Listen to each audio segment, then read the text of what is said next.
Welcome to Jungle Life. Hello ma'am ngasi no video sida taram nokcheri go ma'am ngasi video sidi yam nungaiba video amane go ma'am adudi ma'am ne am to inkanaba thamai ban chau singde sidagi akoina kumdare dana aduduga singlon mari manga amu khakhatoi go aduga kai lei kai thengnai ga ne yengdoi go adagi maje changbada thongba jaga ja ma'am leirame dei phane am sang no jo koin changjal le go yamna dei view ju phaja phaja ju ure go yam nungaiba kai no oi ki go ado sigi video je chawsing steer thabado adu kaaba gi aina mamang da thagat khabane bo sigi sijina sigi chawsing kaaba sigi makha oidene ba sigi video je steer thabde sum kumdara ga mahadeva lebido mahadeva lebide kakhalaga hobdene bo video jam nung ai ba mo oidene ko ma adana loi for mieng tamina je khatauri mari subagi journey ne lai pajana ngale ngan bade đây đi sinh cái này màn phao này có hay gì coi là u đấy ở đây ngay phải đâu đi u đấy có rồi sẽ là nó khi tăng xuống này có sai jaga tăng tăng xuống bên này tiệt rồi khi tăng ở phải cái hiện này là cái gì có cái xuống này đây coi thì cái là cái ơi cái jaga view gì khá là cái tarung fajar ko si kaino rongi koi tarung rongi view ni mati ama ko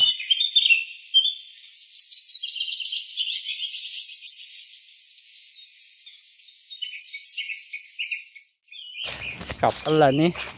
mari suba singron ne si langon jing adum langon jinga pari ni ko ai ban jing dagi kaino to thamai ban jing dagi sum la dagi ahan ba steer gi singron ama leire de ani super steer gi mo leire na adagi steer tha da bagi adu mayok sale adugi mathang ne bhoji lai ai na kitang nai ko khar song lap chat le ga poche som le khar long na re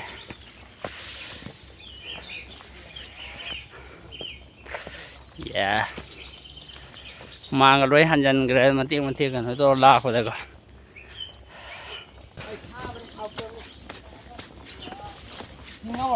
cái nó thằng gì ngắm tiền kì, ở trong thực phải nó lâu chứ, khi này mà thằng gì ngay chứ, có vô tuổi, ấy, cái mà gì, cái đây rồi, thằng gì ngay gì này, thằng gì ngay, cái khăn đây rồi, sao đây, có đang khang đang ngó ra xa cái này. Đấy, anh em nằm ra nhau gì? Đấy, fishing cá đấy. Em phải gì? Em mà đâu? Tia cá gì? Nà này. Thì mình làm mang cho phải ăn thu cái tàu ấy. Sĩ cái difficulties mình hả mà sai cái. Anh khi mà mang cái sao để bảo đảm thiên này cái. Sai không này có. Ở đây sai cái này, bảo đảm cái cái. Ở đây, khối nào có mũi nào có? Tạp hết rồi. Đã cao thế rồi.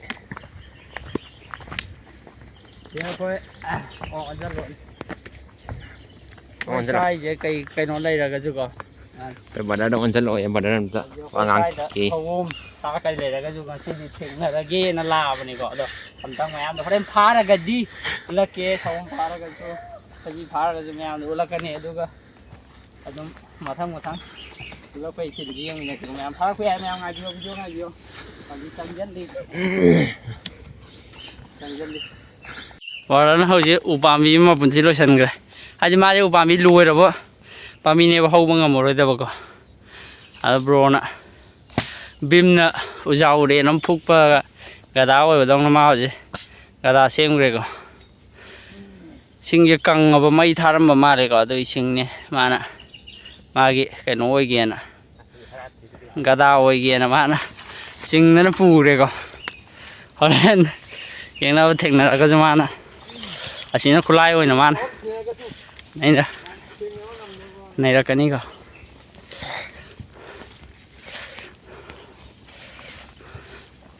bim na phúc cái dòng nó phúc kia số lại bên này coi bờ đó plastic chứ sai rồi cơ plastic rồi đâu bây giờ gà lấy tí xin nó phù đấy chứ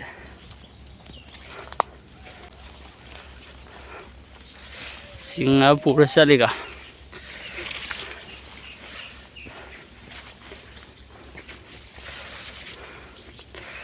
brother ꯁꯣꯔ ꯆꯤꯡꯉꯤꯕꯗ ꯀꯦꯃꯦꯔꯥꯅꯕꯨ ꯊꯤ ꯐꯪꯖꯜꯂꯛꯇ꯭ꯔꯦ ꯈꯔ ꯇꯧꯁꯜꯂꯛꯑꯦ ꯖꯒꯥꯁꯦ ꯆꯣꯡꯖꯜꯂꯛꯑꯦꯀꯣ ꯁ꯭ꯋꯥꯏꯁꯤꯗꯤ ꯈꯔ ꯇꯧꯁꯜꯂꯛꯑꯦ brother ꯀꯩ ꯇꯧꯗꯣꯔꯒꯦ ꯑꯃꯨꯛ ꯊꯝꯕꯤꯔꯝꯃꯒꯦ ꯍꯥꯏꯔꯣ ꯕ꯭ꯔꯣꯅ ꯊꯝꯕꯤꯔꯝꯃꯦ ꯅꯪ ꯕ꯭ꯔꯁ ꯇꯧꯗꯕ꯭ꯔꯣ ꯑꯗ ꯚꯤꯗꯤꯑꯣꯗ ꯑꯗꯨꯝ ꯀꯩꯅꯣ ꯁꯤꯀ꯭ꯔꯦꯠꯁꯦ ꯐꯣꯡꯒꯦ ꯇꯧ ꯋꯥꯟ ꯇꯧꯔ ꯁꯦꯡꯉꯨ ꯍꯥꯏꯕ ꯋꯥꯅꯤ ꯍꯩꯕ꯭ꯔꯥ ꯍꯩꯔꯝꯃꯣꯏ ꯍꯩꯇꯦ ꯍꯧꯖꯤꯛ ꯕꯔꯗꯔ ꯑꯅꯧꯕ ꯇꯦꯛꯅꯣꯂꯣꯖꯤ ꯑꯝꯇꯪ ꯎꯠꯁꯤꯀꯣ ꯃꯌꯥꯝꯗ ꯍꯥꯏꯗꯤ ꯕ꯭ꯔꯁ ꯅꯠꯇꯦ ꯑꯗꯨꯝ ꯁꯦꯡꯕ ꯌꯥꯏ ꯍꯥꯏꯗꯤ ꯁꯦꯡꯉꯛꯇꯦ ꯍꯥꯏꯕꯗꯨꯒꯤ ꯅꯠꯇꯦ ꯃꯌꯥꯝꯗ ꯇꯥꯛꯄꯩ ꯋꯥꯅꯤꯗꯀꯣ ꯍꯥꯏꯗꯤ ꯀꯃꯥꯏꯅ ꯊꯥꯏꯅ ꯃꯇꯝꯗ ꯋꯥꯅ ꯕ꯭ꯔꯁ ꯇꯧꯔꯛꯏ ꯍꯥꯏꯕꯗꯣꯀꯣ ꯍꯥꯏꯗꯤ ꯁꯤ ꯃꯨꯠꯂꯕꯅꯦꯕ ꯀꯅꯥꯝꯇ ꯋꯥꯅ ꯕ꯭ꯔꯁ ꯇꯧꯅꯗ꯭ꯔꯕꯅꯦ ꯑꯗꯣ ꯊꯥꯏꯅ ꯏꯄꯥ ꯏꯄꯨ ꯊꯝꯃꯝꯃꯣ ꯍꯣꯔꯦꯟ ꯂꯥꯛꯄꯗ ꯄꯨꯔꯁꯨ ꯌꯥꯏ ꯀꯩꯅꯣ ꯑꯁ꯭ꯋꯥꯏꯗ ꯕ꯭ꯔꯣꯅ ꯋꯥꯅ ꯀꯃꯥꯏꯅ ꯕ꯭ꯔꯁ ꯇꯧꯏ ꯍꯥꯏꯕꯒꯤ ꯀꯩꯅꯣꯁꯦ ꯇꯦꯛꯅꯣꯂꯣꯖꯤꯌꯥꯁꯦ ꯃꯌꯥꯝꯗ ꯈꯪꯍꯟꯒꯅꯤꯀꯣ ꯃꯌꯥꯝ ꯍꯧꯖꯤꯛ ꯇꯥꯛꯅꯕ ꯖꯒꯥꯁꯤ ꯌꯦꯡꯉ ꯆꯠꯂꯤ ꯑꯁ ꯁꯝꯒꯁꯦ ꯍꯥꯎꯇ꯭ꯔꯤ ꯕꯔꯗꯔ ꯁꯨꯝ ꯚꯤꯗꯤꯑꯣ ꯅꯝꯃꯛꯄꯅꯦ ꯈꯨꯠꯁꯦ ꯊꯥꯡꯒꯠꯂꯒ ꯈꯨꯠꯁꯦ ꯁꯤꯊꯕ ꯌꯥꯎꯁꯜꯂꯛꯑꯦꯀꯣ ꯚꯤꯗꯤꯑꯣ ꯅꯝꯃꯛꯏꯁꯦ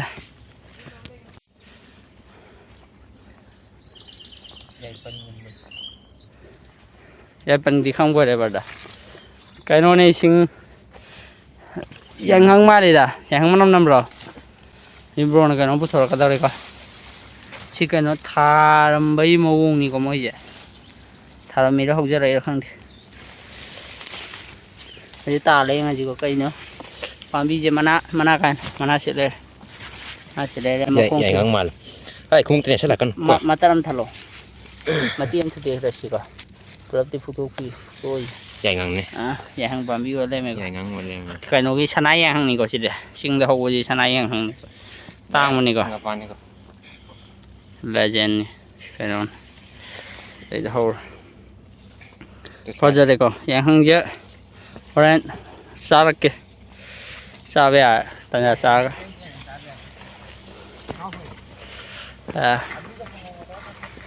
ꯌꯥꯎ ꯕꯔꯗꯔ ꯁꯤ ꯂꯩꯔꯦꯀꯣ ꯃꯅꯤꯡꯒꯤ ꯚ꯭ꯌꯨ ꯅꯨꯃꯤꯠꯁꯦ ꯌꯧꯔꯛꯇ꯭ꯔꯤꯀꯣ ꯅꯨꯃꯤꯠꯁꯦ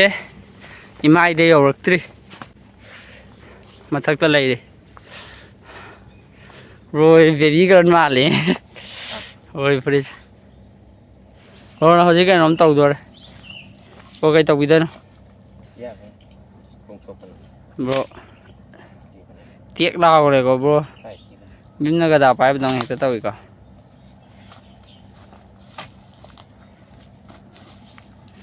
ꯑꯗꯨꯝ ꯇꯦꯛꯅꯤꯡꯕ ꯖꯒꯥ ꯇꯦꯛꯍꯜꯂꯣꯅꯦ ꯁ꯭ꯋꯥꯏ ꯇꯦꯛꯈ꯭ꯔꯦꯀꯣ ꯕꯔꯗꯔꯅ ꯍꯧꯖꯤꯛ ꯏꯔꯥꯏ ꯂꯥꯏꯅ ꯀꯔꯤꯁꯨ ꯂꯩꯇꯕ ꯑꯃꯒꯝꯅ ꯗꯛ ꯂꯥꯎꯅ ꯆꯦꯛꯄꯤꯈ꯭ꯔꯦ ꯃꯇꯣꯟ ꯌꯧꯗꯧꯔꯦ ꯌꯧꯁꯜꯂꯛꯀꯗꯧꯔꯦꯀꯣ ꯍꯣꯏ ꯑꯉꯥꯡꯈꯩ ꯈꯔ ꯌꯧꯈ꯭ꯔꯦ ꯂꯥꯎꯔꯛꯑꯦꯀꯣ ꯁꯤꯒꯅꯦꯜ ꯄꯤꯔꯛꯑꯦꯀꯣ ꯃꯣꯏꯅ ꯁꯤꯐꯥꯎ ꯌꯧꯁꯟꯈ꯭ꯔꯦ ꯍꯥꯏꯕꯗ ꯑꯗ ꯁ꯭ꯋꯥꯏꯁꯦ ꯑꯗꯨꯝ ꯇꯧꯏꯀꯣ ꯁꯣꯡꯉꯤ ꯅꯩꯁꯜꯂꯦ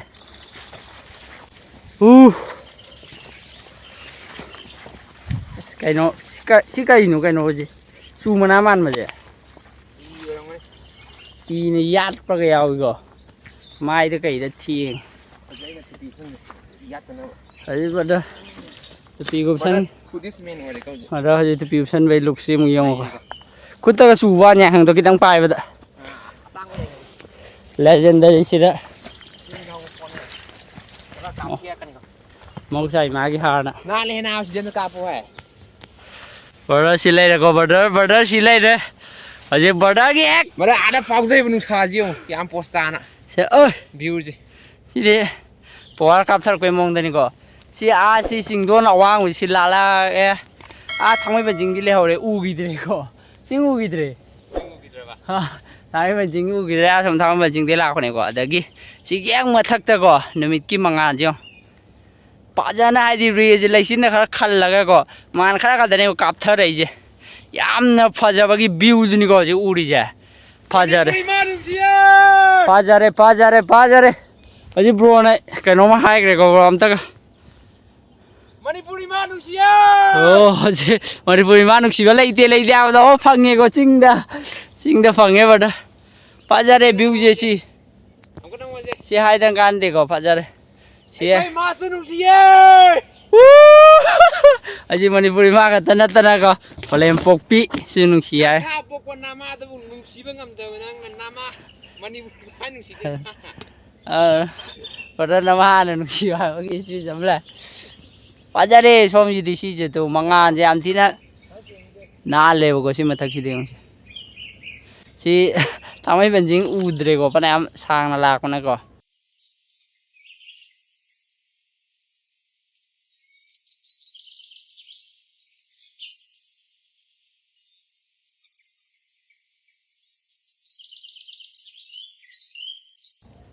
ꯍꯧꯖꯤꯛ ꯁꯣꯝꯗ ꯃꯀꯣꯟ ꯑꯃ ꯂꯩꯔꯦ ꯃꯀꯣꯟꯁꯦ ꯎꯠꯂꯛꯀꯦꯀꯣ ꯃꯀꯣꯟ ꯑꯃ ꯂꯩꯔꯦ ꯃꯀꯣꯟꯁꯦ ꯌꯦꯡꯍꯜꯂꯛꯀꯦ ꯕ꯭ꯔꯗꯔ ꯀꯥꯏꯅꯣ ꯉꯥꯏꯈꯣ ꯆꯠꯈꯤꯅꯨ ꯍꯣꯏ ꯑꯁꯤꯗ ꯑꯃꯨꯛ ꯀꯥꯞꯊꯩ ꯅꯥꯕ ꯁꯤ ꯈꯨꯕꯩꯁꯤ ꯌꯦꯡꯉꯨ ꯂꯥꯎ ꯅꯥꯕ ꯅꯝꯊꯤꯑꯒ ꯀꯥꯏꯅꯣ ꯕ꯭ꯔꯗꯔ ꯑꯥꯒꯤꯁꯦ ꯑꯥꯗꯩ ꯌꯦꯡꯉꯣ ꯑꯁ ꯑꯁꯤꯁꯨ ꯄꯨꯔꯥ ꯀꯥꯞꯊꯕꯤꯅꯤ ꯅꯥꯕ ꯔꯦꯁꯦ ꯌꯦꯡꯉꯣ ꯅꯨꯡꯁꯥ ꯃꯉꯥꯟꯅ ꯑꯁꯣꯝ ꯀꯥꯟꯗ ꯀꯥꯞꯊꯩꯕ ꯀꯦꯃꯦꯔꯥꯗꯗꯤ ꯐꯖꯅ ꯎꯗꯦꯕꯀꯣ ꯑꯗꯨꯑꯣꯏꯁꯨ ꯑꯁ ꯑꯩꯈꯣꯏ ꯃꯤꯠꯇ ꯌꯦꯡꯀꯥꯟꯗ ꯊꯤ ꯐꯖꯩ ꯚ꯭ꯌꯨꯁꯦ ꯑꯗꯩ ꯑꯩ ꯃꯆꯥꯒꯤ ꯅꯨꯡꯁꯥ ꯇꯞ ꯌꯩꯔꯛꯄꯒꯤ ꯐꯤꯂꯤꯡꯗꯣ ꯑꯗꯨꯅ ꯀꯦꯃꯦꯔꯥꯁꯤꯅ ꯐꯥꯎꯈꯤꯕ ꯇꯥꯕ ꯉꯝꯗꯦ ꯌꯧꯕ ꯉꯝꯗꯦꯀꯣ ꯐꯖꯕꯁꯦ ꯌꯦꯡꯂꯨ ꯈꯨꯗꯤꯡ ꯐꯖꯕꯒꯤ ꯐꯖꯕ ꯉꯥꯛꯇ ꯉꯥꯏꯔꯦ ꯆꯤꯡ ꯃꯇꯣꯟ ꯚ꯭ꯌꯨ ꯌꯧꯔꯛꯑꯗꯤꯀꯣ ꯐꯖꯔꯦ ꯁꯨꯝ ꯆꯤꯡꯗꯣ ꯌꯧꯁꯤꯜꯂꯅꯤꯀꯣ ꯃꯌꯥꯝ ꯁꯥꯈꯁꯦ ꯑꯩ ꯔꯟ ꯑꯞ ꯇꯧꯒꯦ ꯍꯧꯖꯤꯛ ꯆꯤꯡ ꯃꯌꯥꯝ ꯆꯤꯡ ꯄꯔꯦꯡ ꯁꯥ ꯂꯩꯔꯤꯀꯣ ꯐꯖꯔꯦ ꯐꯖꯕꯩ ꯃꯊꯛꯁꯤꯗꯩꯗ ꯍꯣꯏ ꯑꯩꯈꯣꯏ ꯕ꯭ꯔꯗꯔ ꯆꯦꯟꯈꯠꯈꯤꯕ ꯃꯥꯜꯂꯒ ꯕ꯭ꯔꯗꯔ ꯂꯨꯝꯃ ꯂꯩꯔꯝꯃꯦ ꯕ꯭ꯔꯗꯔ ꯇꯣꯛꯄꯤꯔꯝꯒꯅꯨ ꯕ꯭ꯔꯗꯔ ꯐꯤꯂꯤꯡꯁꯦ ꯑꯔꯣꯏꯕꯤꯅꯤꯀꯣ ꯌꯥꯝ ꯊꯤꯅ ꯅꯨꯡꯉꯥꯏꯕꯩ ꯐꯤꯂꯤꯡꯗꯨꯅꯤꯀꯣ ꯂꯥꯛꯏꯁꯦ ꯕ꯭ꯔꯗꯔ ꯍꯥꯏꯖꯒꯦ ꯃꯌꯥꯝꯁꯤꯗ ꯑꯩꯈꯣꯏ ꯗꯁꯕꯤꯟ ꯇꯥꯔꯝꯃꯤꯁꯦ ꯍꯣꯏ ꯌꯥꯔꯦ ꯕ꯭ꯔꯗꯔ ꯗꯁꯕꯤꯟꯒꯤ ꯋꯥꯐꯝꯁꯦ ꯌꯥꯝꯃꯟꯒ꯭ꯔꯦ ꯃꯤ ꯍꯥꯏꯁꯦ ꯑꯁ ꯊꯝꯃꯝꯕ ꯑꯣꯏꯔꯝꯅꯤ ꯆꯤꯡꯒꯤ ꯏꯆꯟ ꯀꯩꯀꯩ ꯌꯥꯎ ꯌꯦꯡꯉꯣ ꯊꯛꯊꯣꯛꯈꯤ ꯆꯥꯊꯣꯛꯈꯤ ꯀꯣꯏꯊꯨꯒ ꯌꯥꯎꯋꯦꯅ ꯊꯛꯊꯣꯛꯈꯤ ꯆꯥꯊꯣꯛꯈꯤ ꯑꯀꯥꯏꯕ ꯌꯥꯎ ꯂꯩꯔꯝꯃꯦ ꯀꯥꯏꯅꯣ ꯑꯁ ꯀꯩꯅꯣ ꯃꯅꯤꯡ ꯍꯧꯔꯕꯣ ꯃꯅꯤꯡ ꯍꯣꯜꯗꯤ ꯒ꯭ꯂꯥꯁ ꯌꯥꯎꯗ꯭ꯔꯦ ꯍꯥꯏꯕ ꯑꯦ ꯆꯤꯡꯒꯤ ꯏꯆꯟꯅ ꯄꯨꯔꯛꯄ ꯐꯥꯛꯁꯤꯗꯤ ꯐꯖꯕꯤ ꯅꯤꯡꯊꯤꯕꯤꯗꯨꯅꯤꯀꯣ ꯀꯥꯈꯠꯁꯦ ꯕ꯭ꯔꯗꯔ ꯅꯪꯅ ꯋꯥ ꯍꯥꯏꯕꯗ ꯋꯥ ꯍꯥꯏꯕꯗꯅ ꯋꯥ ꯍꯥꯏꯌꯦꯁ ꯚ꯭ꯌꯨ ꯍꯧꯖꯤꯛ ꯋꯥ ꯑꯃꯨꯛ ꯐꯪꯉꯦꯀꯣ ꯐꯥꯏꯅꯦꯜꯂꯤ ꯋꯥ ꯐꯪꯉꯦ ꯋꯥꯁꯦ ꯍꯦꯛꯑꯅꯤ ꯑꯗꯨꯗꯨꯒ ꯕ꯭ꯔꯣꯅ ꯕ꯭ꯔꯁ ꯋꯥꯁꯤꯅ ꯀꯃꯥꯏꯅ ꯕ꯭ꯔꯁ ꯇꯧꯏ ꯍꯥꯏꯕꯗꯨꯅꯦꯕ ꯕ꯭ꯔꯣꯅ ꯇꯥꯛꯇꯣꯏꯁꯦ ꯊꯥꯏꯅ ꯍꯥꯏꯗꯤ ꯕ꯭ꯔꯁ ꯀꯃꯥꯏꯅ ꯇꯧꯔꯦ ꯋꯥꯅꯁꯨ ꯇꯧꯔꯦ ꯍꯥꯏꯕꯗꯣꯀꯣ ꯆꯤꯡꯂꯣꯟꯗ ꯇꯥꯛꯊꯦꯛꯑꯅꯤ ꯍꯧꯖꯤꯛ ꯆꯤꯡꯂꯣꯟꯗ ꯇꯥꯛꯊꯦꯛꯑꯅꯤ ꯕ꯭ꯔꯗꯔꯅ ꯀꯥꯈꯠꯁꯦ ꯚ꯭ꯌꯨ ꯌꯦꯡꯁꯦ ꯏꯟꯊꯣꯏꯕꯅ ꯍꯔꯥꯎꯖꯒꯗꯧꯕꯗꯣ ꯃꯗꯨꯒꯤ ꯂꯩꯁꯥꯗꯨꯅ ꯚꯤꯗꯤꯑꯣꯁꯤ ꯌꯦꯡꯉꯒ ꯆꯥꯛꯑꯣꯀꯣ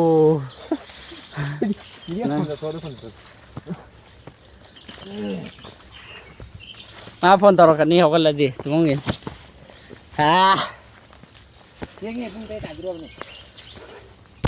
ꯉꯥꯏꯈꯣ ꯚꯤꯗꯤꯑꯣꯁꯤꯅ ꯍꯦꯟꯅ ꯃꯔꯨ ꯑꯣꯏꯅꯤ ꯕ꯭ꯔꯗꯔ ꯍꯣꯔꯦꯟ ꯃꯇꯣꯟ ꯇꯧꯁꯤ ꯍꯨꯁ ꯍꯥꯏꯁꯤ ꯈꯔ ꯉꯝꯇꯛ ꯉꯝꯃꯤꯀꯣ ꯑꯩꯗꯤ ꯈꯔ ꯕ꯭ꯔꯣ ꯀꯥꯁꯜꯂꯨ ꯇꯥꯒꯦꯀꯣ ꯑꯩ ꯆꯤꯡ ꯃꯉꯥ ꯑꯃ ꯇꯥꯒꯦ ꯕ꯭ꯔꯗꯔ ꯑꯩ ꯅꯥꯄꯤ ꯃꯌꯥꯝ ꯅꯝꯃꯕꯁꯨ ꯑꯩꯅ ꯀꯥꯅ ꯂꯝꯕꯤ ꯇꯥꯛꯄꯤꯗꯅ ꯑꯩꯕꯨ ꯕ꯭ꯔꯣ ꯁꯣꯏꯗꯅ ꯃꯥ ꯁꯦꯠꯇꯤꯡ ꯐꯪꯒꯅꯤ ꯃꯊꯛꯇ ꯑꯣꯏꯅ ꯅꯝꯃꯁꯦ ꯍꯧꯖꯤꯛ ꯚ꯭ꯌꯨ ꯄꯣꯏꯟ ꯐꯖꯕ ꯌꯧꯔꯛꯀꯗꯧꯔꯦꯀꯣ ꯅꯨꯡꯁꯥꯁꯦ ꯗꯥꯏꯔꯦꯛ ꯌꯧꯔꯛꯇ꯭ꯔꯤ ꯐꯖꯕ ꯂꯩ ꯑꯃ ꯂꯩꯔꯦ ꯌꯨꯝꯗꯒ ꯑꯗꯨꯝ ꯊꯥꯅꯕꯗꯒ ꯃꯥꯜꯂꯦ ꯍꯪꯒꯥꯝ ꯊꯣꯡꯉ ꯆꯥꯔꯗꯤ ꯉꯝꯃꯤꯀꯣ ꯕ꯭ꯔꯗꯔꯁꯦ ꯆꯤꯡꯆꯦꯞ ꯑꯣꯏꯅ ꯇꯧꯋꯦ ꯁ꯭ꯋꯥꯏ ꯉꯝꯊꯤ ꯃꯇꯣꯟ ꯌꯧꯗ꯭ꯔꯤ ꯀꯥꯏꯗ ꯅꯥꯟꯁꯤꯟꯈ꯭ꯔꯦꯀꯣ ꯃꯇꯣꯟ ꯌꯧꯔꯗꯤ ꯀꯃꯥꯏꯅ ꯇꯧꯔꯅꯤ ꯂꯝꯐꯦꯟ ꯄꯥꯠ ꯂꯩꯔꯦ ꯁꯤꯅ ꯑꯇꯤꯌꯥꯒꯤ ꯚ꯭ꯌꯨ ꯂꯩꯔꯦꯀꯣ ꯑꯩ ꯍꯨꯟꯇꯣꯛꯑꯝꯃꯦ ꯑꯥꯗ आदा सा नहीं ले रे को आधे सा जे करी सा नो आब दो लगे मीरा करम जीवन आब दो आमा तोन जी को आ ले रे सियों कासन गनी को साई सोंग आगी कनो जी लगे सोंजल ले साई मुई खुद थिन दना सिले सानी सिले udah kata udah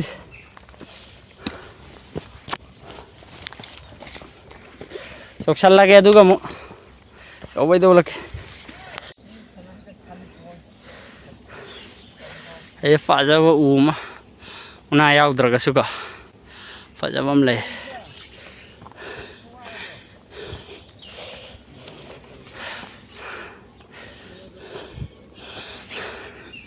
Hawai bencing ada kau ini mana uri jasi kini ka terus dah kau legendary berada lem hari sotar ya kau gautam gi saban paraba gautam haji ating haji lagi jam pajar apa view point dia orang kau nak kaza apa tentang bandu yok salle buka haji kenone cinglon mari su bene buka thamai bencing deh karak pajina ko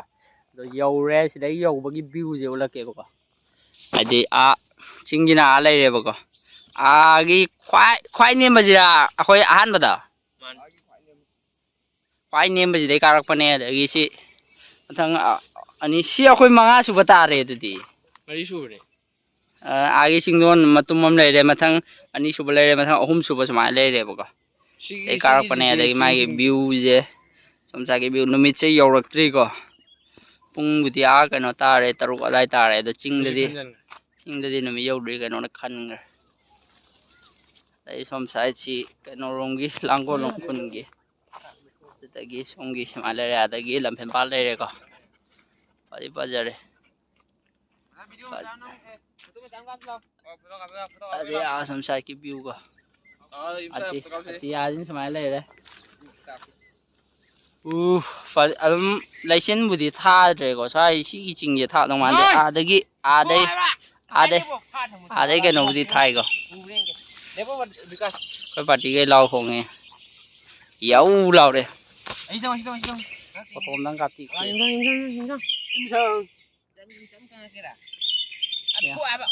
वाह cái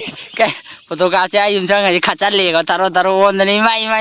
mà sản đi lila chứ làm nhiều nhiều chịu cái đi tàu đi phun mà cái đây cái nó mà cái feeling nó mà gì yaad rồi cả ta bro phun đâu đấy kalau saya mana video call na daga je hoi video thaga lakhani haiba ya sa koi bada hawata ba phamung da lai ba video kon daw re adu ga view yengi ai yeng halle ba kon video thaga ka na gyan ta yengo adu awan mai phongdong min ro yeng halle ba kon ba ni ji pa chong na lai go nang gi ya mam mi go koi gi manipur gi fake ro na ko koi gi tera kakse koi tera da gi hogi ko koi makham sin tera dei hogi ba inaw na koi si tera kakse na myang khane do tera da gi hogi koi tera ma hasan na koi tera ma sa ji manipur hum chimna thon lai ha do ta ku ni jam ba ni phone je ta gi ko ta ga jo video di mut pe ade hai ba ya samne koi video sung ma thatte adum phone ta gam nam ni ko da koi hu jam khat le ko koi cha ke te khat kra ba mayum jang mo dia ba nati na mayum jang dia ba nati ko se hajiti sti na sakhang da na namai ga hai da wa na chin cheng ma ta ki oi wa chin cheng mo ra hoje skill ma ta ka ni go wa na ga main brush tau rei tau ya ba do gai pai pu gi wa sain thi di ani ba hoje masi mo na ani ne hoje moi ni wa che mo gi ai je brush tau la ai so nan dos le review tau kan na adagi thread ne chang lo live ora ya du hai da si ai ba da sa star lo ai ta ro ge nang tau se nang on ta ge nang di mo nang na mo ge che ai hoje ai mo tak tu ne ba ai mo na tak wi ne se wa je pai ro ai brush tau ti nang tau ti mo ne ko si wa wa ne bo ko adu wa ne bo chi sai gai ro si ko to pi ko tu no ko ma to ne chi sai gai ro ha na ko phal lo ma tu no ni ko ma thang no mai sum tak tak sai gai ko phal lo yam na te si le sai gai yo ya sai gai ya pang na do ราบไอ้ดิไฟเบอร์ทาโลไอ้ดิกี้นะโปรตไม้อุหันโล Ba, cái đấy rồi brush cái vào ra. บราซิมองด์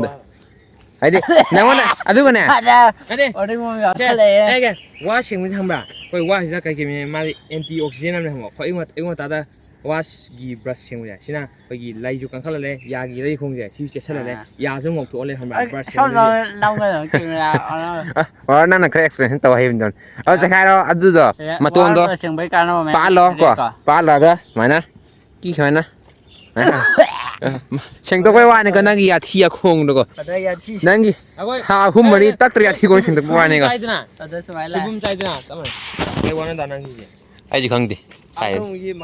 buổi chân nhau qua nên có อุตั้งนั่งเห็นเลยจ้ะ ขังเดียวเขาแหลมเห็กเสร็จแล้วก่อน nhà đây ha เนี่ยเลย อาชีพอุตั้งหัว Simok sai gai đây còn được không các bạn nào โอ้ยาเลย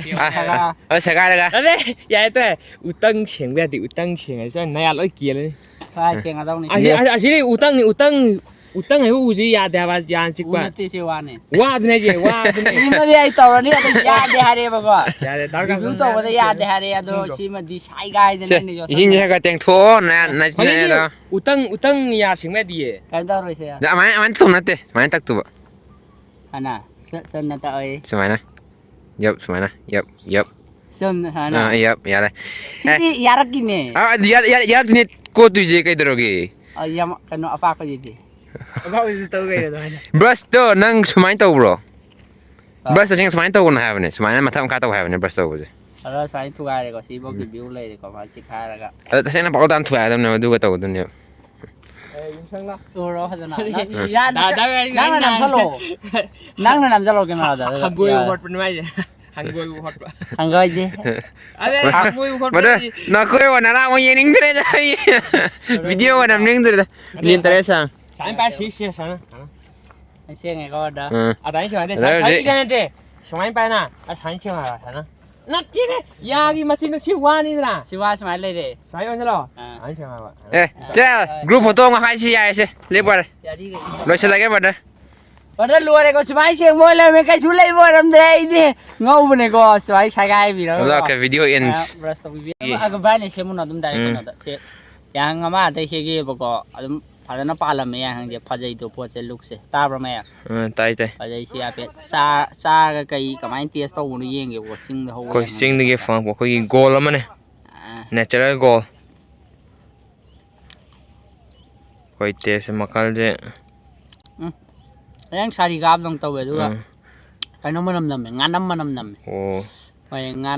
งามันนำมาตัวคิดว่าทราบสารีกายก่อนแต่คุณตาก็จะจักจุย อันนี้ก็ natural goal อะไรนี่ เอาไปจริงแต่ผมก็ชนะไอ้จ่าเด็กก็พัดเลย เอาเลยตัวแม่ ทราบยังไงก็ แม่วิดีโอจะใช้เลยสิแล้วก็อันนี้จะทำจักรเลย บลาซุ่มลักสลักมันละจริงจีว่าช่วงมาจากอ่ะมึงยกเสลก็ซุ่มเย็นจันนั่นก็อุ๊ยนานได้ยังใช่ยี่ไม่ร้านนี่ไอ้คงยันดีจากอ่ะเดี๋ยวโยกดีกว่าเอาเลย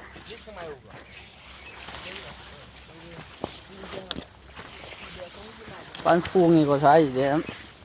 ยากไปจริงเอาดิมาริสุบายรวยมาริสุบายยกเลยก็สินะมาสุบเดนี่เวลาอีกจ้ะมาสุบjadi ya buji buji hai dia tu semua kau kalau sangjal lak pane bapa chale song aja demi yang apa langwan sing ne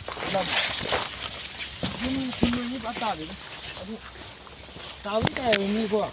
kamu kalau hobi tu ada yang nak di jambal lantai tak tahu deh kalau me am na yat pamiau eh lebih kari tau lagi in the jungle giờ sẽ làm bị lấy trái với xin nó dầu đi có xong xong chắc là còn gì nữa cơ làm bị đi lấy tập đi lấy rồi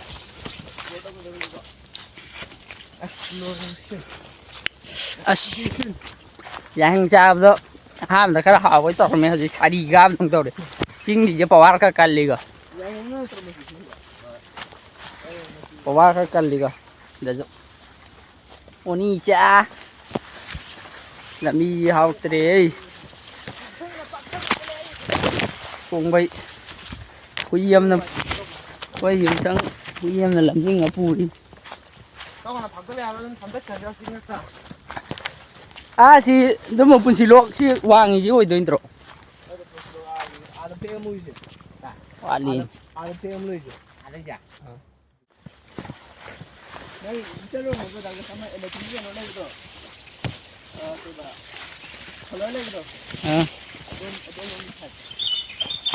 Kau ada enggak no?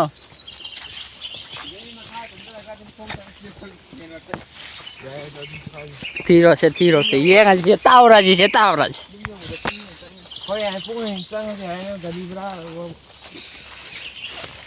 Nang apa ngata nih? Si khong cat pada ya kan nanti.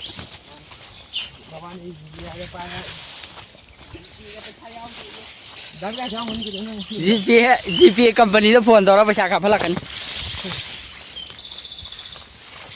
Oh,ผมจะตัดเลยเทปไลน์นัมเบอร์เด้อtàu đi yat đi yat sẵn đi mình pha vô sẵn đi co sao vẫn sạt đi đi ui cái nào camera man what the fuck ông trời ơi bố bị đi bớt bố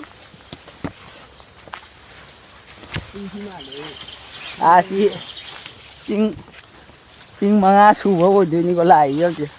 tao vẫn chinh cái lạc nó chinh luôn cái ám đấy hổ rồi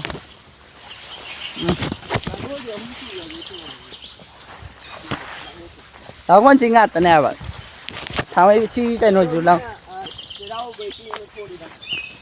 sẽ rau chinh đấy cái cà ri hay rồi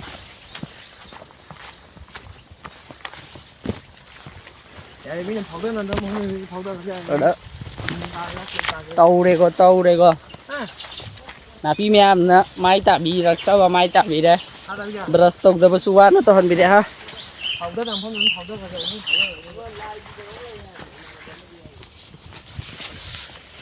sẽ liệt xuống mèm thế này sai cả công thua đi si pun si long mana le ngam dari mà tuan đấy chủ cái tôi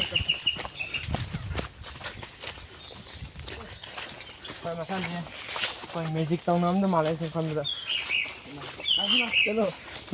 ua tiếc vào nó giá lên để gấu ý đâu rồi cái gò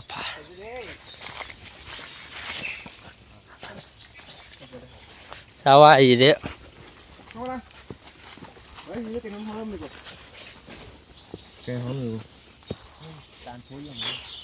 cái nó hẳn camera lên cái nó bắt đầu ấy chứ không được vào đây đó cái nó tàn đó đây coi mình sang năm năm không mình sang khôn luôn chị yang bạn bi ơi đôi này chị dù cân mà chia cả yang mà nè yang đi ơi đây chị yang mà năm đây coi cái đấy buồn mình sang bút tàu gà bro lên du sinh đây phải làm đâu mà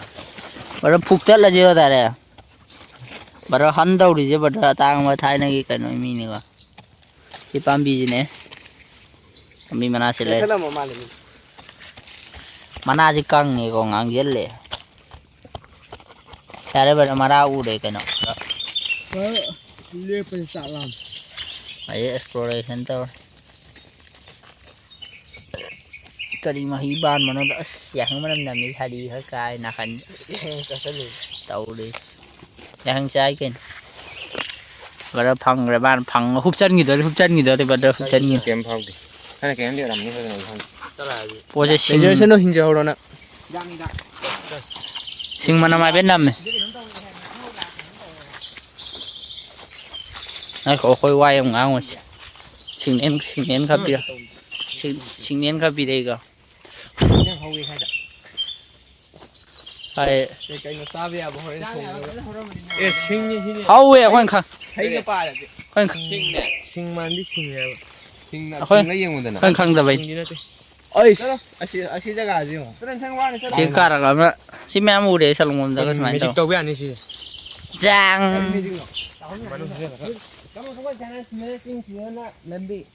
ꯂꯝꯕꯤ ꯁꯣꯝ ꯀꯨꯝꯕ ꯁꯤꯗꯤ ꯀꯣꯏ ꯍꯥꯟꯅꯩ ꯖꯒꯥ ꯇꯥꯗꯧ ꯃꯥꯜꯂꯦ ꯁꯤ ꯅꯥ ꯁꯣꯝ ꯄꯔꯦꯡ ꯀꯩꯅꯣ ꯃꯦꯞ ꯂꯩꯔꯤ ꯆꯠꯂꯣ ꯀꯥꯏ ꯃꯦꯝꯅꯒ ꯌꯥꯗꯧ ꯅꯠꯇꯦ ꯁꯨꯟꯗꯔ ꯄꯤꯆꯥꯏ ꯉꯥꯎꯔ ꯆꯦꯟꯕꯤꯅꯤ ꯁꯨꯟꯗꯔ ꯄꯤꯆꯥꯏ ꯒꯨꯒꯜ ꯃꯦꯞꯀ ꯆꯦꯒꯥꯏꯕꯤꯅꯤ ꯍꯥꯟꯅ ꯃꯤ ꯈꯨꯟ ꯆꯪꯉꯝꯃꯤ ꯀꯩꯅꯣ ꯐꯖꯔꯦꯀꯣ ꯁꯤ ꯃꯦꯖꯤꯛ ꯇꯧꯈꯤꯕꯅꯤ ꯍꯥꯏꯌꯦ ꯑꯩꯅ ꯒꯦꯝ ꯑꯃꯗꯧ ꯂꯩꯀꯣ ꯁꯦ ꯃꯦꯖꯤꯛꯅꯣ ꯕ꯭ꯂꯦꯛ ꯕ꯭ꯂꯦꯛ ꯃꯦꯖꯤꯛꯇꯤ ꯅꯠꯇꯦ ꯑꯩꯈꯣꯏ ꯅꯨꯄꯤ ꯅꯨꯄꯥ ꯄꯨꯟꯅ ꯇꯧꯃꯤꯟꯅꯕ ꯃꯦꯖꯤꯛ क्या मैजिक है क्या मैजिक है भाई black magic women magic pro camera है 16 आईफोन 16 कैमरा नहीं को पाली माय लगा कैमरा हमने कैमरा मजे मेंजल लगा मसाज आईफोन 16 नोन थोकनी का अस्वासन ले खोंजे थोकनी का हाल रोम से करो सिना सिंसांग परेंग सोमी कुमों खंगदे हाइनो हमरो में लाभ नोय हरे हन बथेंग नि को हाइनो मसाम थारमन किलोमीटर के आदि फार्म ने कोई लाई पनाम दी सांगे होजे मतम करा ब्रेक लौरबा चिंग काबो लेपुरबा मिवे मसे होजे सिंसांग मरी मंगा मुका सलकपददि का तौरे यारे को माजा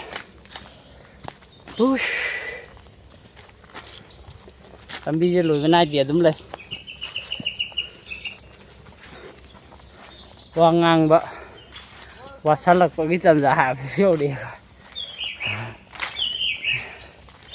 ꯚꯤꯗꯤꯑꯣ ꯅꯝꯕ ꯆꯤꯡ ꯀꯥꯔ ꯚꯤꯗꯤꯑꯣ ꯁꯨꯝ ꯅꯝꯁꯜꯂꯛꯄꯒꯤ ꯋꯥꯁꯜꯂꯛꯄ ꯋꯥꯕ ꯈꯔ ꯉꯥꯡꯅꯤꯡꯉꯛꯇꯕꯒꯤ ꯐꯤꯂꯤꯡꯗꯨꯐꯥꯎ ꯂꯥꯛꯁꯜꯂꯛꯑꯦ ꯑꯗꯨꯕꯨ ꯑꯩꯈꯣꯏ ꯚꯤꯗꯤꯑꯣ ꯅꯝꯗꯕ ꯌꯥꯗꯦ ꯍꯥꯏꯕꯅꯤ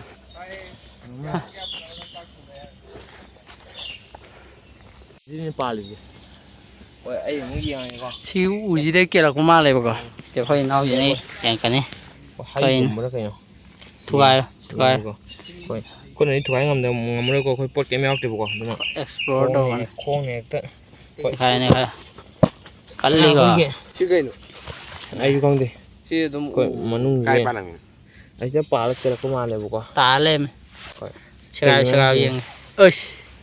ꯇꯧꯋꯦꯀꯣ ꯄꯣꯠꯁꯦ ꯑꯩꯈꯣꯏꯒꯤ ꯇꯦꯁ ꯇꯧ ꯑꯂꯨꯒꯤ ꯑꯗꯨꯃꯥꯏꯅ ꯃꯁꯛ ꯈꯪꯗꯕ ꯄꯣꯠꯁꯤ ꯇꯦꯁ ꯇꯧꯁꯜꯂꯣ ꯁꯤ ꯀꯥꯏ ꯄꯥꯜꯂꯦꯕ ꯁꯤ ꯎꯁꯤꯗ ꯄꯥꯜꯂꯒꯅꯦ ꯀꯦꯜꯂꯛꯏꯁꯦ ꯃꯅꯝꯁꯦ ꯀꯩꯁꯨ ꯊꯣꯛꯇꯦꯀꯣ ꯄꯣꯠꯇꯤ ꯌꯦꯡꯕꯗꯩ ꯐꯖꯔꯦ ꯇꯟꯖꯥ ꯇꯟꯖꯥꯒꯤ ꯃꯇꯨꯡ ꯀ꯭ꯔꯤꯝꯒ ꯃꯥꯜꯂꯦꯀꯣ ꯀꯩꯅꯣꯗꯒ ꯇꯩꯁꯜꯂꯒ ꯁ꯭ꯋꯥꯏꯗꯁꯨ ꯇꯥꯏꯀꯣ ꯀꯩꯅꯣ ꯈꯪꯗꯦ ꯁꯨꯝ ꯑꯩꯈꯣꯏ ꯇꯟꯖꯥ ꯇꯟꯖꯥꯒꯤ ꯃꯇꯨꯡ ꯏꯟꯅꯀꯣ ꯑꯦꯛꯁꯄ꯭ꯂꯣꯔ ꯇꯧꯊꯦꯛꯄꯅꯤꯀꯣ ꯒꯨꯠ ꯃꯔꯨꯝꯅꯤꯀꯣ ꯄꯣꯠꯁꯦ ꯑꯗꯨ ꯐꯖꯔꯦꯁꯦ ꯁꯤꯅ ꯑꯩꯈꯣꯏ ꯏꯅꯥꯎ ꯒꯧꯇꯝ ꯀꯩ ꯐꯥꯕ ꯖꯣꯅꯤ ꯃꯤꯁꯇꯔ ꯖꯣꯅꯤ ꯖꯣꯅꯤꯅ ꯍꯧꯖꯤꯛ ꯁꯦꯒꯥꯏꯒꯅꯤ ꯖꯣꯅꯤꯅ ꯁꯦꯒꯥꯏꯒꯅꯤ ꯖꯣꯅꯤꯅ ꯍꯧꯖꯤꯛ ꯁꯦꯒꯥꯏꯕꯁꯤ ꯌꯦꯡꯁꯤꯀꯣ ꯖꯣꯅꯤ ꯁꯦꯒꯥꯏꯕꯁꯤ ꯌꯦꯡꯁꯤ ꯖꯣꯅꯤ ꯑꯩꯈꯣই ꯆꯠꯅꯕꯁꯨ ꯇꯧꯗꯣꯏꯅꯤ ꯌꯥꯝ ꯊꯨꯅ ꯁꯦꯒꯥꯏꯕꯤꯌꯣ ꯖꯣꯅꯤ ꯃꯤꯁꯇꯔ ꯖꯣꯅꯤ ꯍꯧꯖꯤꯛ ꯁꯦꯒꯥꯏꯅꯕ ꯀꯟꯅ ꯍꯣꯠꯅꯔꯤ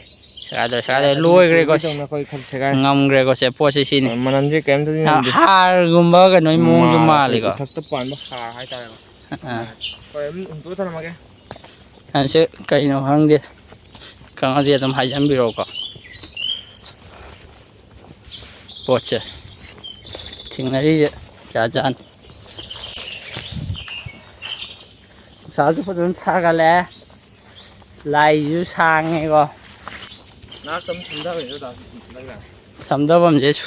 ꯁꯣꯡꯕꯅꯦꯕ ꯂꯩꯇꯕꯅꯦꯕ ꯑꯩ ꯄꯨꯒꯦꯅ ꯅꯝꯁꯤ ꯃꯣꯏ ꯖꯪꯒꯜꯒꯤ ꯃꯑꯣꯡꯗꯅꯦꯕ ꯇꯧꯔꯤꯁꯤ ꯃꯈꯥꯗ ꯌꯦꯡꯕꯗꯀꯣ ꯑꯩꯈꯣꯏꯅ ꯎꯕꯗ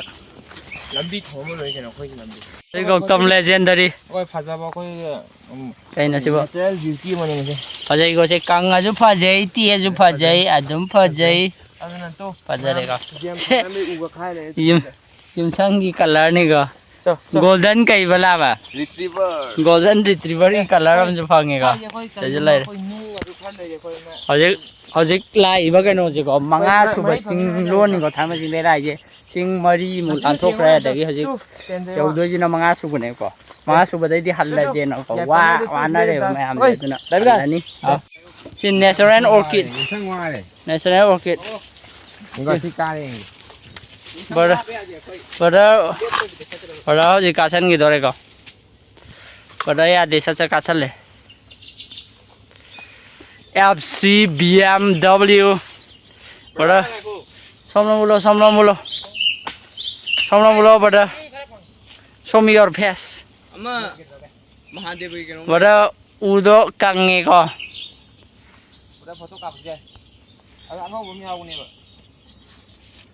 brother come on baby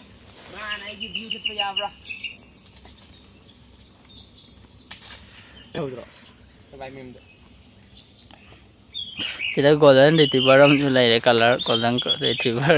golden ngatani ko sida golden songdare hoji jibam songdare as katok sali sa mangan phajana sare sa phajan chadi ai pung je tare makhai rom andamain tare ko thenge pung manga tare ganda yorok karakpane ko सारा फजरे फजबे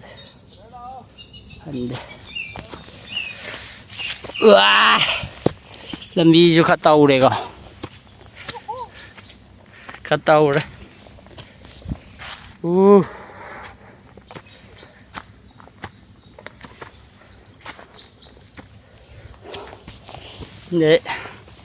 चिंगले बाकी कनो तौद्रे ngang स्वाइद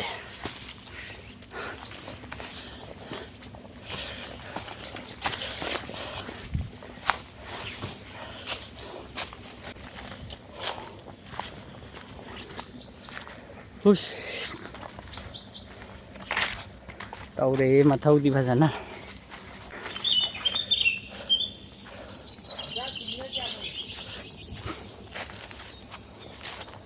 के ओइमा हजे वारजु हजे वाना सम लाखनेको फजब view मती हमजु लैरेको हाइदि खरा सुग्लौ तौबोगा ओलकेको लैरे पोच साइ कनोदेदि मम्मेको असेंबदि क्यामेरा जे खरा ngan थोखरे मम्मे सि मा लाएको हा साइ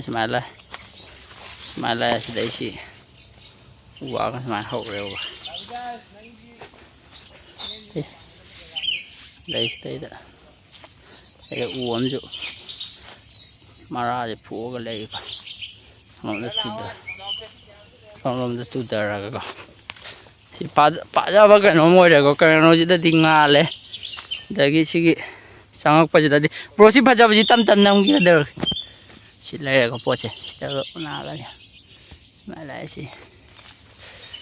साइ फजना साइदा साइदा फक थार लेथेबे पोचे सिने लुकसे उइ कनोजिददि मम्मेबको असेंबजिददि भिडियोजिददि खरा ngalलेगा मालाय कोई ब्रोना हापचलो बिखाउते ओरेन यिंगसि मानि मालेको क्वामनाई सकफम लेको पाले अन सुंगे स्वाइ चिंगलोन मंगा हाइदि अवांगबजे नेमबबजे मैम याव उ ma'am J स्वाइजे कंगगा टेकपदो अदुमाइन तारगा फनेम लेको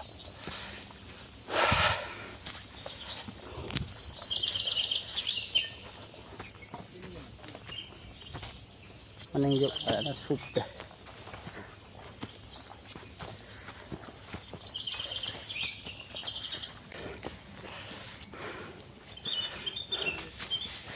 फजना Ching Male अदुम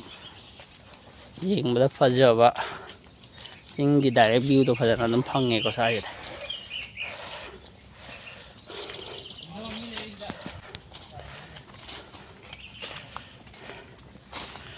Koi golden retriever sih wah deh kok masih pernah Ini kung nggak sih? Mo.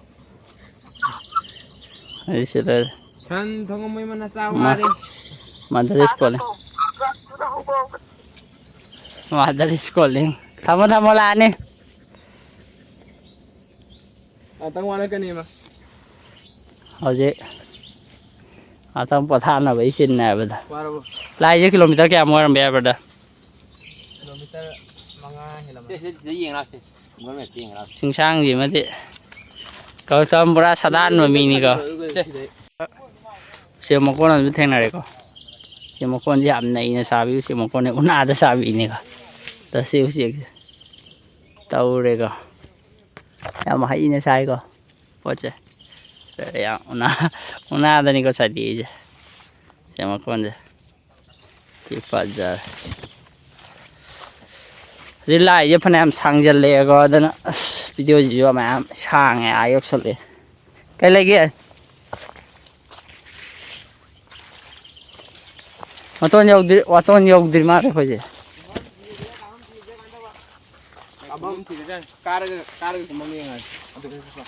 say yok salo gì say butter yok sala say butter you can do it We can do it. I can do it. Oh, fucking do it si yok salaga si lambi lay ko si dai kumdara ni ko khoai Sao halak bang ngam ba? nim sang po bagi hui po bagi sin nab jo re lak pe ai ko ulak ke ko hui se hui ji poi po de kari cái nó tau ha da Si di langgon ho lo yaw rin. ya langon ching paring umana yaw da ju phajai mana yaw ra ju phajai loi phajai go oi khang kha ba le ne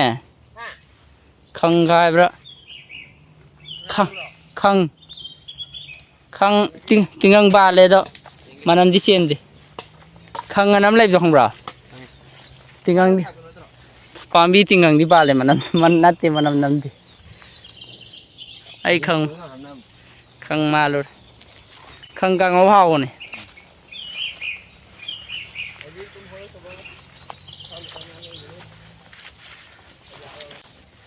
mình cho lên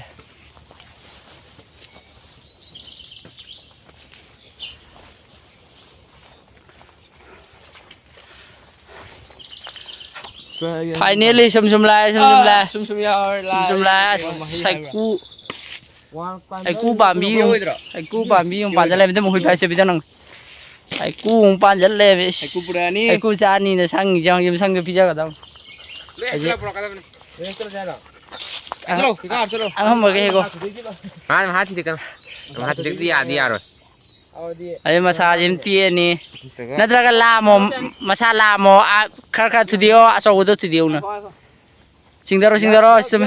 chome work tong gi wen no ji singdare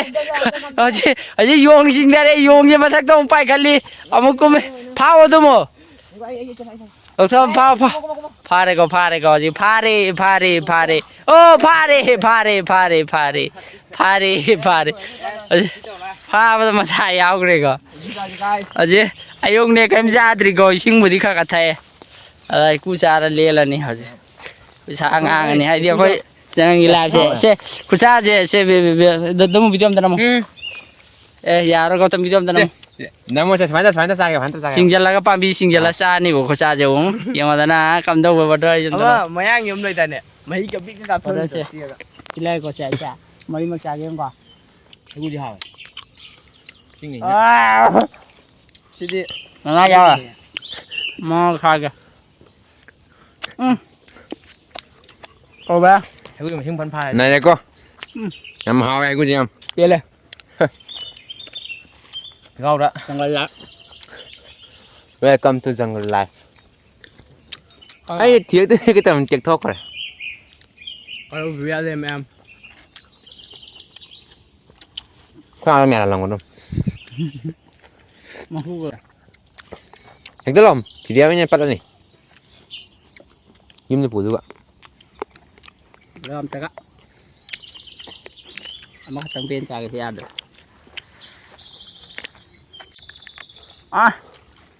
mà đấy mà đi làm vậy à Ai kiếm đi ai kiếm ra cái gì? Nhắm một gì?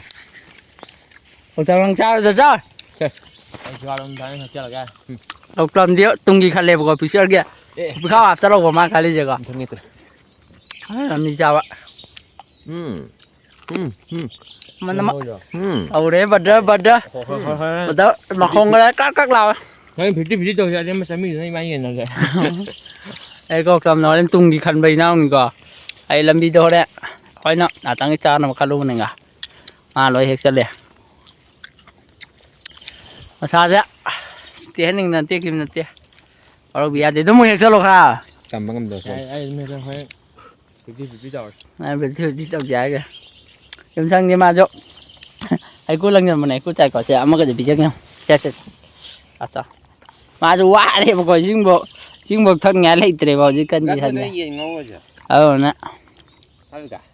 ꯍꯥ ꯅꯣꯏꯗ ꯌꯦꯟ ꯉꯧꯔꯁꯦ ꯌꯥꯕꯨꯗꯤ ꯌꯥꯅꯤ ꯑꯩꯈꯣꯏ ꯃꯥ ꯍꯣꯏꯗ ꯌꯥꯅꯤ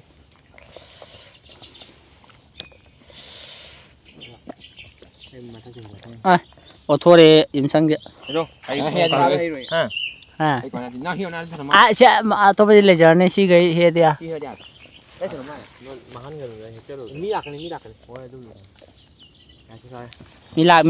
ꯃꯤ ꯈꯔ ꯈꯜꯂꯤꯀꯣ ꯊꯥꯡꯉꯦ ꯑꯄꯥꯝꯕ ꯈꯨꯗꯤꯡꯃꯛ ꯑꯩꯈꯣꯏꯒꯤ ꯐꯪꯒꯅꯤ ꯍꯥꯏꯕꯗꯤ ꯂꯩꯇꯦꯕꯀꯣ ꯅꯠꯇ꯭ꯔ ꯇꯥꯕꯤꯌꯥ ꯌꯦꯁ ꯁꯤ ꯀꯨꯏꯔꯦ ꯃꯤ ꯂꯥꯛꯈꯤꯗꯦ ꯑꯃꯅꯤ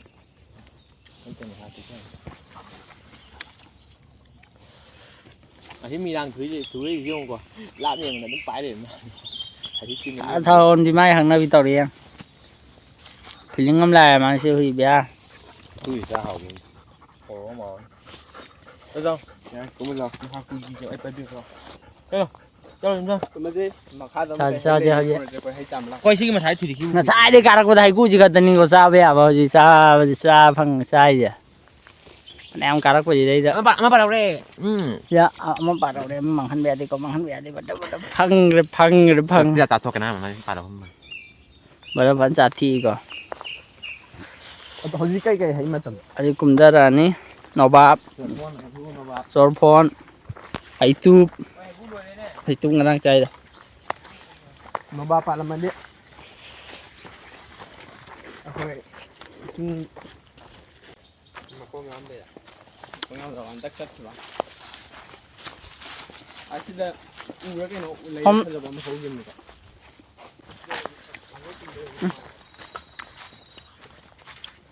ꯄꯨꯡꯗꯣꯟꯒ ꯍꯧꯕꯗꯤ ꯅꯨꯡꯉꯥꯏꯗꯧ ꯄꯥꯜꯂꯔꯣꯏ ꯄꯨꯡꯗꯣꯟ ꯅꯥꯁꯄꯇꯤ ꯀꯛꯊꯠꯂꯁꯦ ꯄꯟꯊꯨꯡꯐꯝꯒꯤꯗꯃꯛ ꯃꯔꯨ ꯑꯣꯏꯅ ꯐꯝꯕ ꯅꯠꯇꯦꯗ ꯇꯧꯔꯦ ꯖꯒꯥꯁꯦ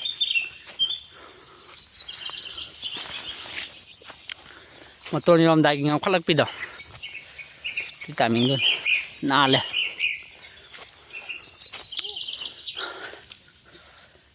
ꯂꯩ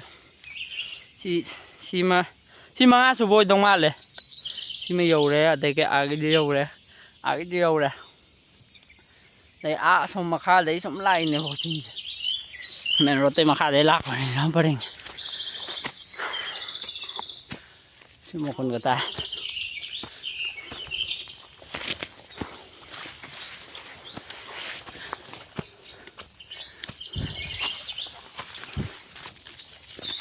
ꯎꯃꯣꯔꯣꯛ ꯀꯣꯛꯄꯤ ꯌꯥꯝ ꯂꯩꯀꯣ